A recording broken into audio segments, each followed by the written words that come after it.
Hello, we're going to be talking about all the planets in the solar system, including Pluto. And also, with that being said, I'll try to do my best to I'll try to do my best to give every single accurate information about every planet I can possibly do. So, with that being said, let's get into it. All right, now before I head into every single planet, the sun is very important. It's the reason it makes up our solar system. And the sun is very important because it's right in the middle of the center. And without the sun, we wouldn't have any oxygen, we wouldn't even breathe. Pretty much the sun is the reason why we even exist. Even God too. But the sun has literally everything, dude. Oxygen, helium. It's literally a flaming ball of fire.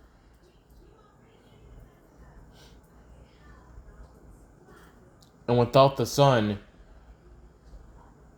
would literally without the sun, the sky would just be dark forever. And that's why the sun is important. And moving on to the next planet, and that is Mercury, the first planet from the sun. Well, since Mercury being the first planet from the sun, Mercury is the closest planet to the sun and also the smallest planet in the solar system. The small and cratered planets don't have any moons and zips around the sun faster than any other planet in the solar system. Hence why the Romans named it after their swift-footed messenger gods. It's the second densest planet after Earth, with a huge metallic core roughly 2,200 to 2,400 miles, 3,000 to 3,000 to 800 kilometers wide, or about 75% of planet's diameter. In comparison, Mercury's outer shell is the only 300 to 400 miles, 500 to 600 kilometers thick. The combination of its massive core and composition, which includes an abundance of volatile elements, volatile elements has left scientists puzzled for years. The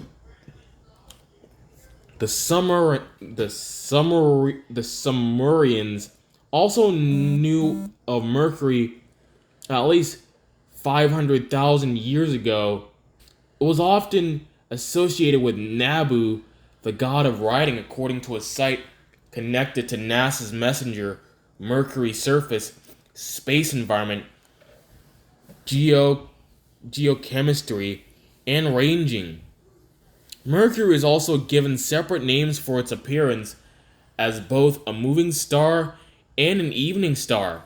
Greek astronomers knew, however, that the two names were referred to the same body as Heraclitus around 500 BC, though that both Mercury and Venus orbited the sun, not Earth. Because the planet is so close, Mercury's surface temperature can reach a scorching 840 degrees Fahrenheit, 450 degrees Celsius.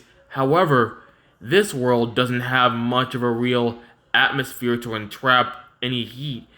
At night, temperatures can plummet to minus 275 degrees Fahrenheit, minus degrees 170 Celsius, a temperature swing of more than 1,100 degrees Fahrenheit, 600 degrees Celsius, the greatest in the solar system.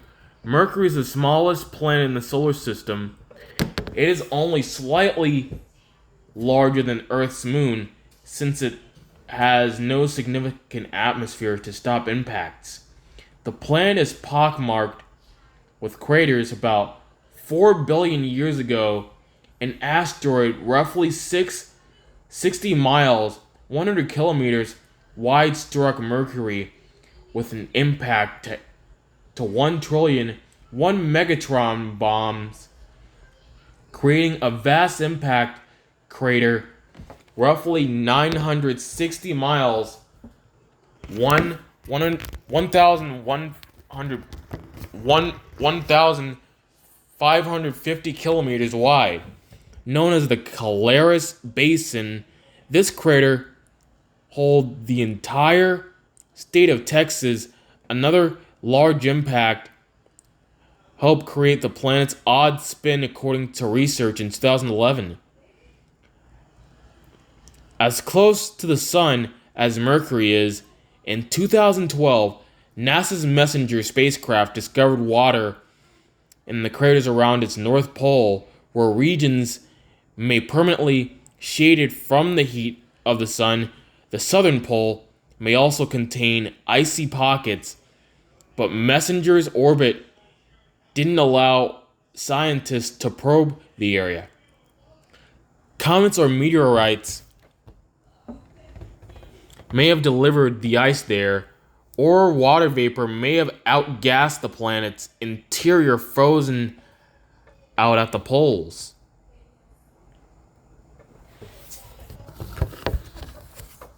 So pretty much you get the idea.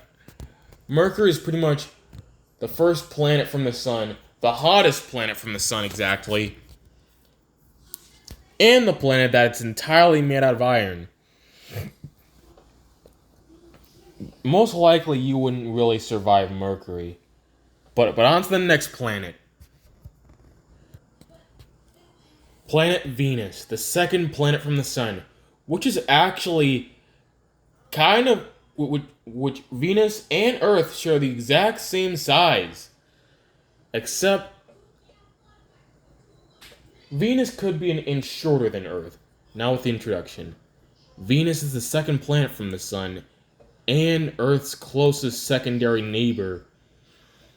Venus is the third brightest object in the sky, after the sun and moon. Venus spins slowly in the opposite direction from most planets.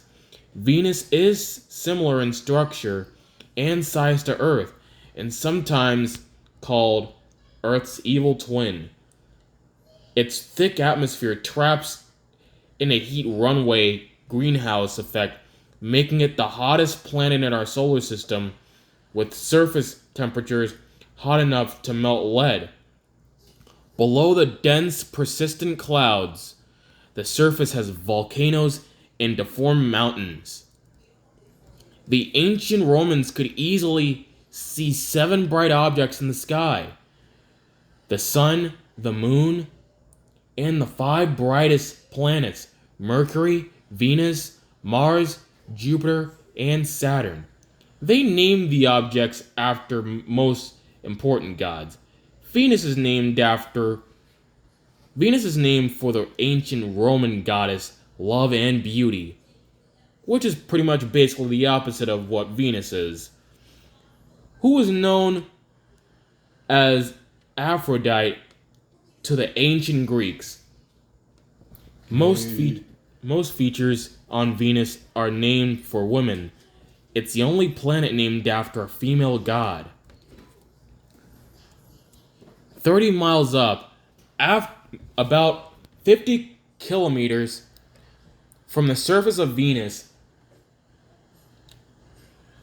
from the surface of Venus, temperatures range from 86 to 158 Fahrenheit, 30 to 70 Celsius.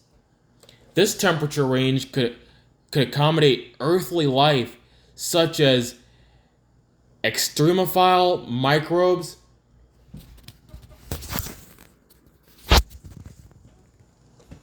and atmospheric pressure at that height is similar to what we find on Earth's surface. At the top of Venus clouds whipped around the planet's winds measured as high as 224 miles per hour.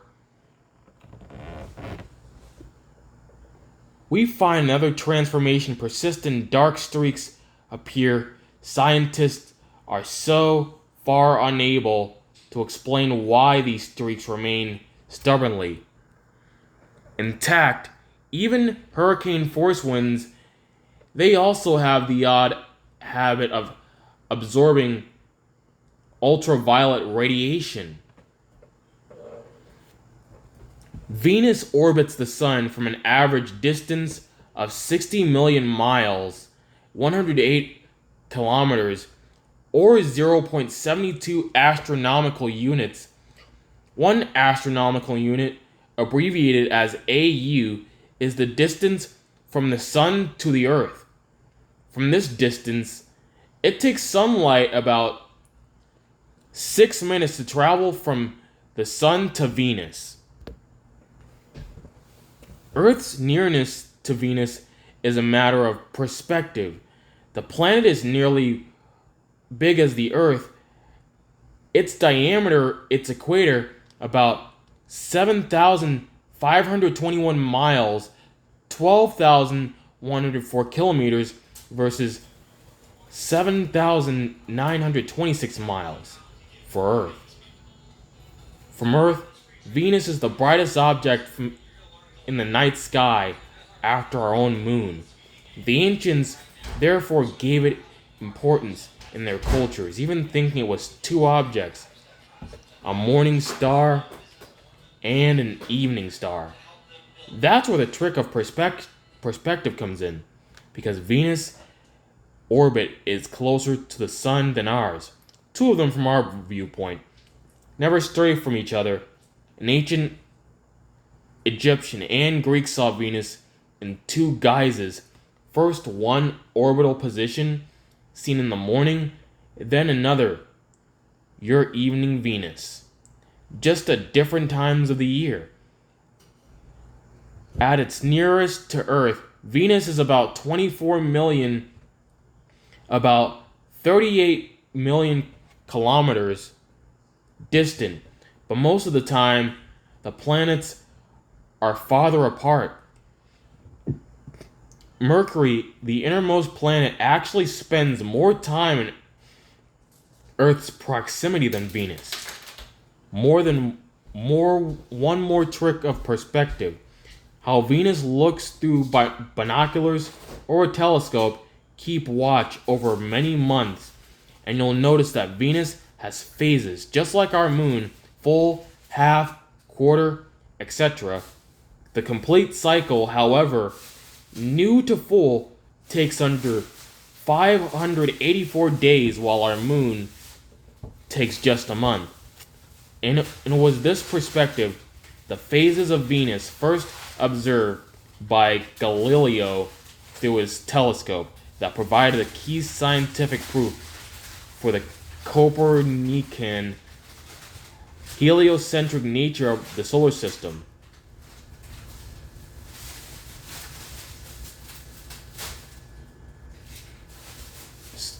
The Soviet Union sent a series of probes to Venus between 1961 and 1984 as part of its Venera program. Venera is Russian for Venus. 10 probes made its surface, and a few functioned briefly after landing. The longest survivor lasted 2 hours, the shortest 23 minutes. Photos snapped before the landers fried show a barren, dim, and rocky landscape, and a sky that is likely some shade of sulfur yellow. Volcanoes and tectonic forces appeared to have erased most traces of the earliest surface of Venus. Newer computer models indicate the resurfacing may have happened piecemeal over an extended period of time. The average age of surface features could be as young as 150 million years, with some older surfaces mixed in. Venus has valleys and high mountains dotted with thousands of volcanoes. Its surfaces features, most named for both real and mythical women, include Ishtar, Terra, a rocky highland area around the size of Australia near the North Pole, an even larger South America-sized region called Aphrodite, Terra that stretches across the equator. One mountain reaches 36,000 feet, 11 kilometers higher than Mount Everest. Notably, except for Earth, Venus has by far the fewest impact craters of any rocky planet. Notable features of Venus' landscape include a volcanic crater named Sacagawea for Lewis and Clark's Native American Guide, a deep canyon called Diana for the Roman goddess of the hunt, and pancake domes with flat tops and steep sides as wide as 38 kilometers likely, form the extrusion of highly viscous lava. Tick domes, odd volcanoes with radiating spurs that from above make them look like their blood-feeding namesake. Tesserae, terrain with intricate patterns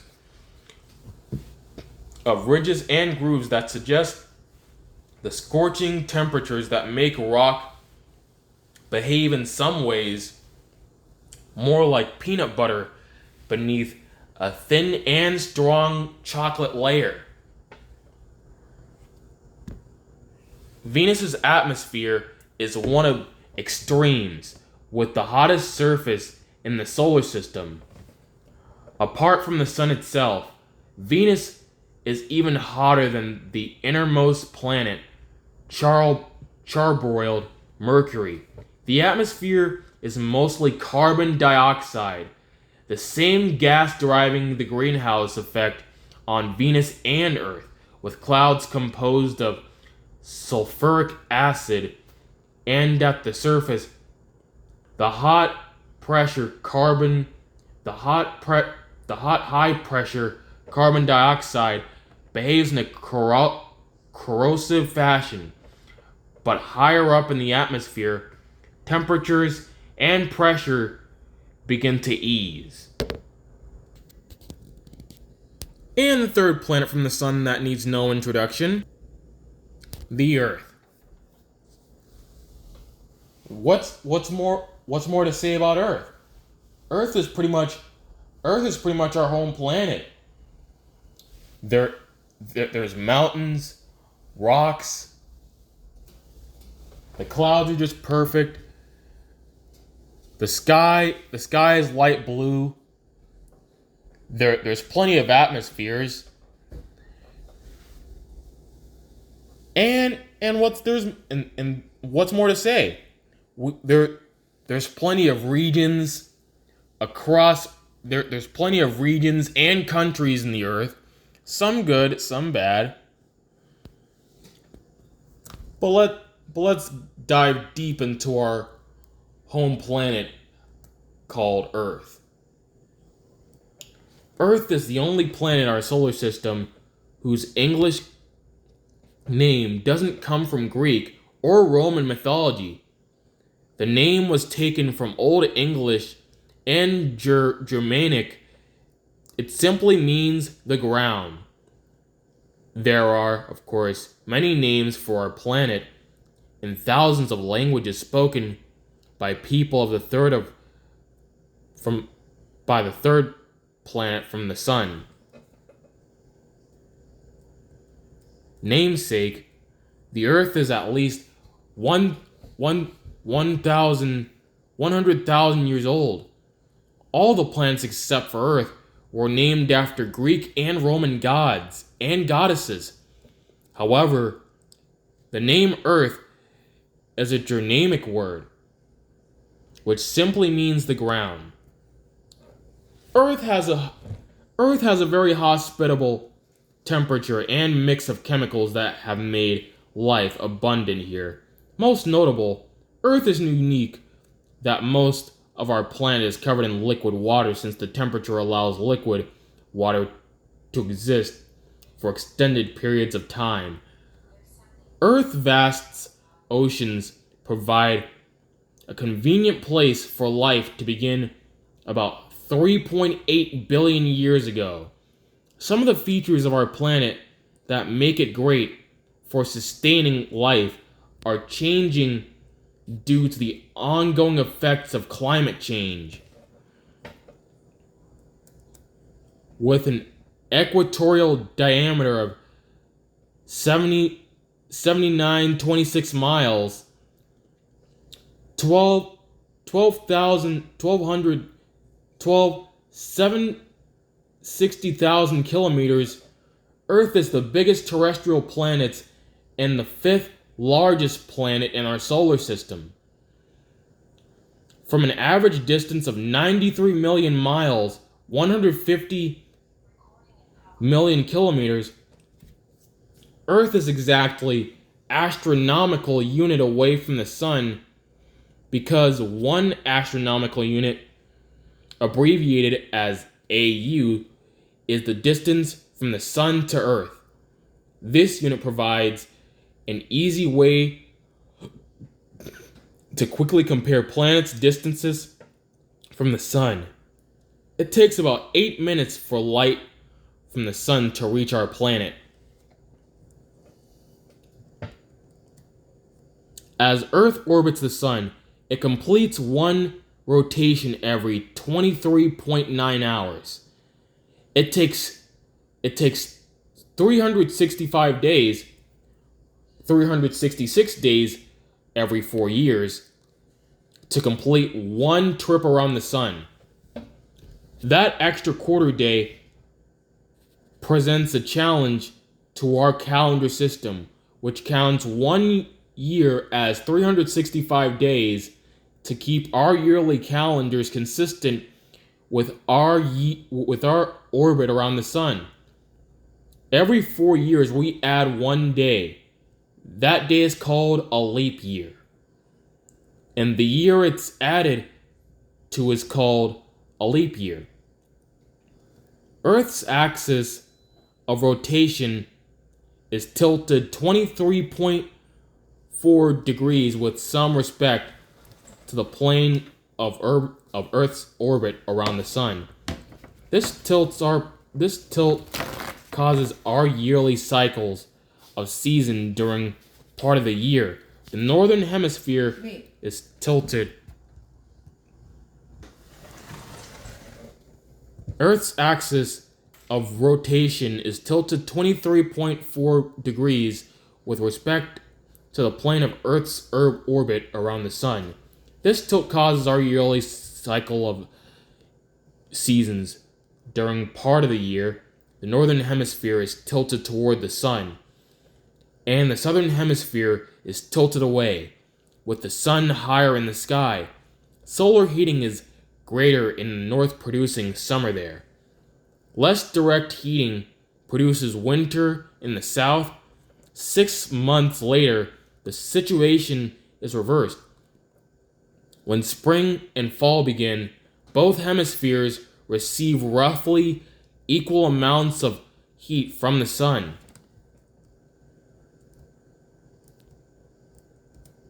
Like Mars and Venus, Earth has volcanoes, mountains, and valleys.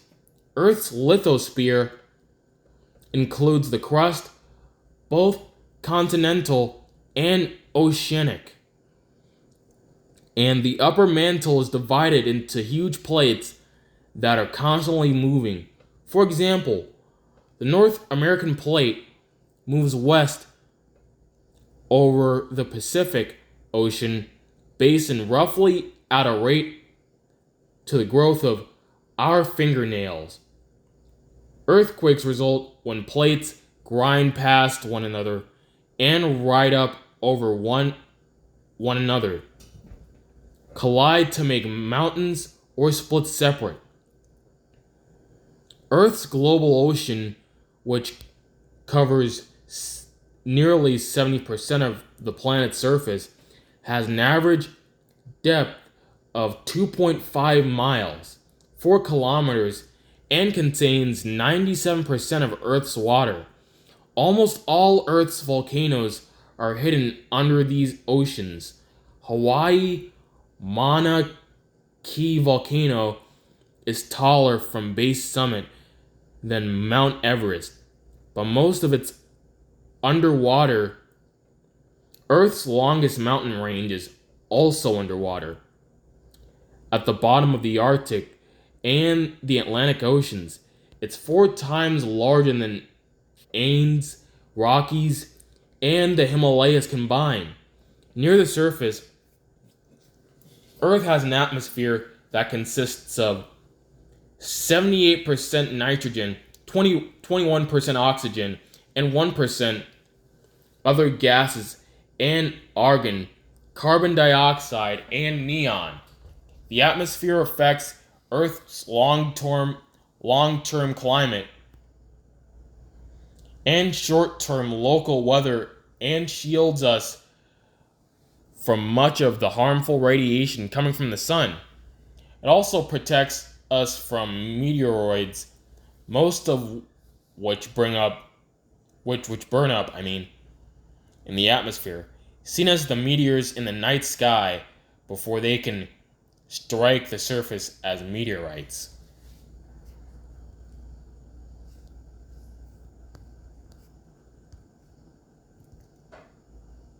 And the next planet from the sun is Mars. Mars, the 4th planet from the sun, is a dusty, cold desert world with a very thin atmosphere. This dynamic planet has seasons, polar ice caps, extinct volcanoes, canyons, and weathers. Mars is one of the most explored bodies in our solar system, and it's the only planet where we've sent rovers to roam the alien landscape, NASA missions, and found lots of evidence that Mars was much better.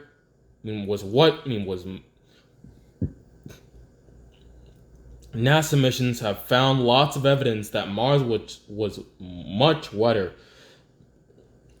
and warmer with a thick atmosphere billions of years ago. Mars was named by the Romans for their god of war because its reddish color was reminiscent of blood. The Egyptians called it Her-Desher, meaning the red one. Even today, it's frequently called the red planet because iron minerals in the Martian dirt oxidize or rust, causing the surface to look red. Mars was named by the ancient Roman gods war because of its reddish color was reminiscent of blood. Other civilizations also named the planet for this attribute. For example, Egyptians called it Her-Desher, meaning the red one. Even today, it's frequently called the red planet because iron minerals in the Martian dirt oxidize or rust, causing the surface to look red. As Mars orbits the sun, it completes the rotation every 24.6 hours, which is very similar to 1 day on Earth. 23.9 hours, Martian days, are called sols. Short for solar days, a year on Mars lasts 669.6 sols, which is the same as 687 Earth days. Mars' axis of rotation is tilted 25 degrees with respect to the plane of its orbit around the Sun. This is another similarity with Earth, which has its axial tilt of 23.4 degrees like Earth. Mars has distinct seasons, but they last longer than seasons here on Earth. Since Mars takes longer to orbit the Sun because it's farther away, and while here on Earth, seasons evenly spread over the year, lasting 3 months or 1/4 of a year. On Mars, the seasons vary in length because of Mars' elliptical egg-shaped orbit around the Sun. Spring in the northern hemisphere, autumn in the southern, is the longest season at 194 sols. Autumn in the northern hemisphere, spring in the southern, is the shortest at 142 days. Northern winter, southern summer is 154 sols.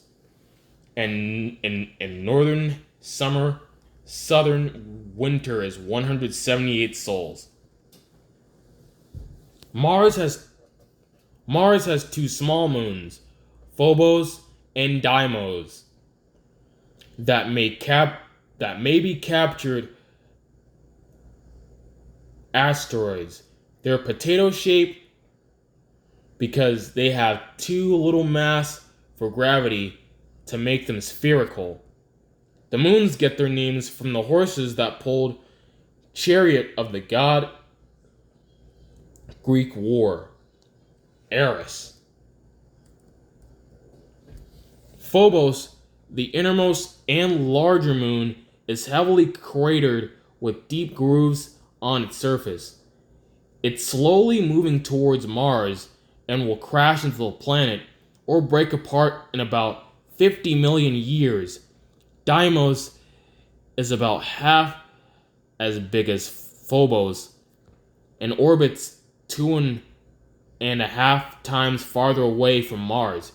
Oddly shaped, Deimos, covered in loose dirt, then often fills the craters on its surface, making it appear smoother than pockmarked Phobos.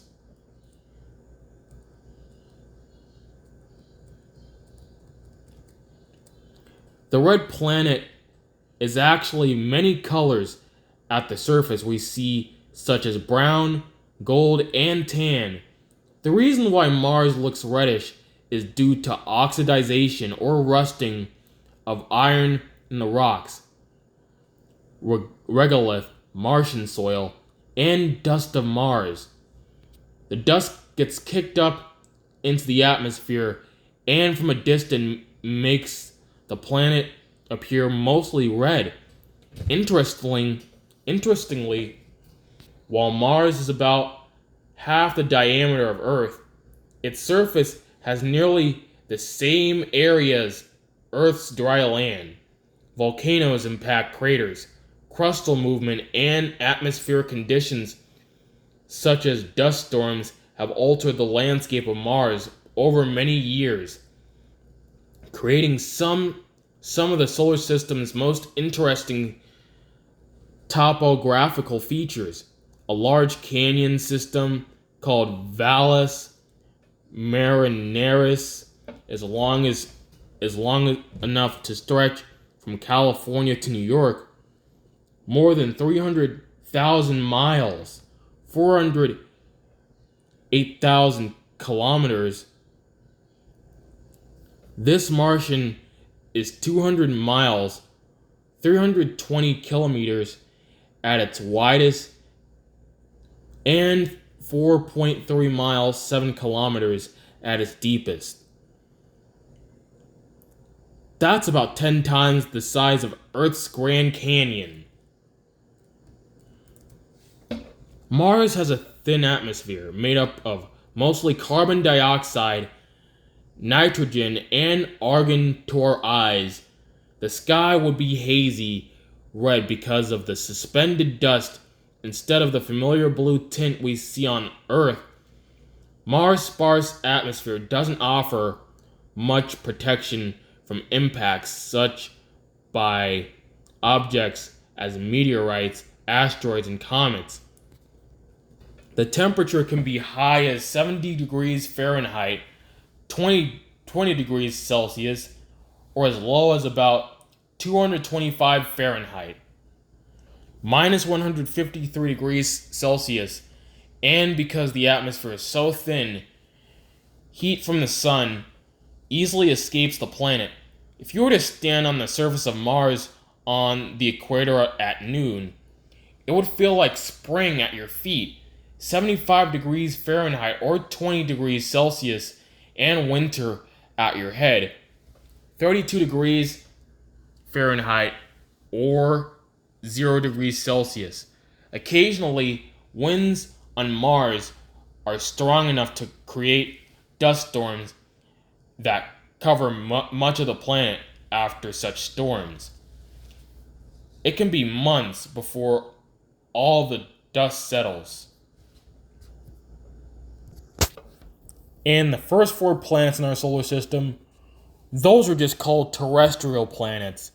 The reason why we call them terrestrial planets because mostly the planets usually have surfaces that are on ground instead of gas, which is what the next 4 planets are. Most of them have the first 4 planets do have nice atmospheres and beautiful to look at. But on paper it sounds fun to actually visit those planets, but in actuality you wouldn't even last a day on one of those planets, Mercury or Venus. Now on to the gas giants.